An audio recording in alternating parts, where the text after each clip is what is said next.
Hey, I'm Beth from Allure Jewellery, and today I'm going to be taking you through the different ways to view our photo projection jewellery. You can view the photo in two different ways. The first way is to look directly into the rounded side of the jewellery. The second is to shine a light through the flat side to project the image onto any surface. If you're going to be looking directly into the photo, whilst this can be done just by looking inside, most people find this easiest by using their phone camera.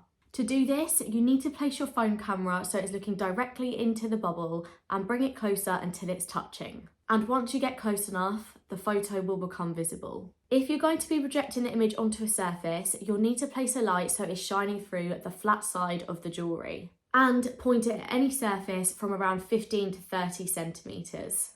This can be done in the daylight, but it'll be most clear in darkness. One thing to mention, if you're starting to see some marks or some black lines on the photo inside, this is usually caused by a build-up of dirt on the photo lens. It can be removed by using a soft cloth to clean both sides of the glass. So hopefully you know now all the ways you can view the photo inside your new personalised jewellery piece. If you have any more questions, you can contact us via the email support@allurejewellery.co, and we'd be more than happy to help you.